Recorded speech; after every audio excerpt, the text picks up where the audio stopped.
Practically everyone I know has asked the question at one point or another, if God is all-powerful, all-loving, and all-just, how can God allow evil in the world? As we expand our theological vocabularies, an important term we need to know is the one that describes the struggle to resolve this ticklish problem. The theological word for the day, therefore, is Theodicy. Hello, I'm Stuart Baskin, pastor of First Presbyterian Church of Tyler, Texas. And this is your daily devotional for Saturday, October 11th, 2025. Theodicy comes from the combination of two Greek words, theos, meaning God, and dike, meaning justice. It is the question of God's justice in a world in which evil exists in apparent opposition to the will of God. The classical formulation of the problem is very simple, so simple that a small child could ask it. If God is a loving God, then why does God allow evil to exist? In slightly more technical terms, the problem is this. Either God is powerful enough to prevent evil from happening, but does not, in which case God can be seen as not loving or just, or else God is loving and just, but not powerful enough to prevent evil from happening. This is the very definition of being caught between the horns of a dilemma. In order to fully resolve the problem, one apparently has to either say that God is not completely loving and just, or that God is not omnipotent or all-powerful. For those of us in the mainstream of Christianity, neither answer is satisfactory. We are not willing to affirm either of these things. We believe God is both loving and just, and God is all-powerful, which leaves us with an apparently insoluble dilemma. Some years ago, Rabbi Harold Kushner wrote a popular book on this subject that people still talk about today, Why Bad Things Happen to Good People. His answer, while popular with some, leaves most of us dissatisfied. But his is one of several typical answers to the problem. Rabbi Kushner embraced the love and justice of God, but at the cost of affirming God's omnipotence. When it comes to cancer, for example, he thought it is beyond God's ability to prevent or to cure. God can only console and comfort. The virtue of Kushner's approach is that it provides philosophical consistency. Philosophy tends to avoid unresolved dilemmas, after all, but is an unresolved and unresolvable dilemma so bad after all? The study of philosophy is a powerful intellectual endeavor, one that at best helps guide us through some of life's more difficult questions. But the study of philosophy has one important limitation: the human mind. As profound as human intellect and reason can be, they are not infinite. And when we are dealing with matters of the infinite, intellect and reason can help a lot, but they cannot resolve all problems.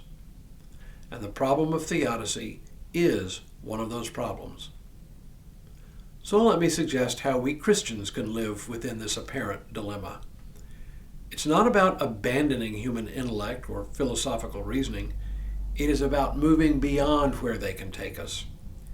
Instead of outlining a philosophical answer to the problem, we turn instead to a story, or really a set of stories, that point us to a reality that reason cannot fully grasp. And those stories, of course, are contained in the Bible. The book of Job is all about the problem of theodicy. Job, the just and righteous man, is the subject of a kind of cosmic bet between God and a character named Satan, not yet the devil, but still a member of the heavenly court, whose role is to be an adversary. Job is afflicted with all the tragedy one man could ever face. He loses his children and all his possessions. He says, "Naked I came from my mother's womb, and naked I shall return there. The Lord gave, and the Lord has taken away. Blessed be the name of the Lord." His wife, though, questions his ongoing faith in God and counsels him, curse God and die. then over the course of 30-odd chapters, Job's friends try to convince him that his misfortunes are caused by God's justice, punishment for some hidden sins he must have committed, for that was the common wisdom of the time. Job protests to them again and again and finally cries out to God for the answer. And God's answer describes another typical answer to the problem. God gives Job no reason for his suffering, but simply asks Job if he knows the full mysteries of God. Admitting that he doesn't, Job repents, and God restores his fortunes. That's one story that guides us. In it, God is all-powerful, but God's ways are unknowable, leaving us to question whether God is also loving and just, the opposite end of the spectrum from Rabbi Kushner. But there is yet another, even more powerful story that helps us live with this dilemma, and it begins with the suffering and the crucifixion of Jesus Christ, who, when he was hanging on the cross in his great agony, cried, my God, why have you forsaken me?" On his own lips is this question of suffering. What makes this so important is that it is God who suffers. In his death and resurrection, he suffers with us. And there is one more element to this story that makes it complete. In his resurrection from the dead, God overcomes the power of sin and death, of suffering and pain forever. Yes, it is still with us, but it is a broken power. My point is that through his suffering and death, Jesus suffers alongside of us.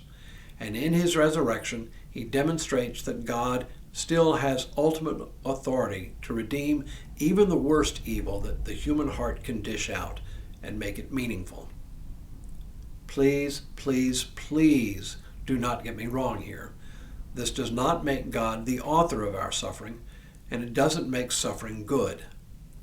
But we learn that God can take our suffering and redeem it, even when we cannot see it. Be aware, this is not a philosophical answer. It is a faith answer, clear as a bell to those who believe. The dilemma remains, but for faith, the dilemma is not the final word. Next week, we'll conclude our journey of adding to our theological vocabulary. But for now, may God continue to bless you and keep you in all that you do this day and in all the days ahead.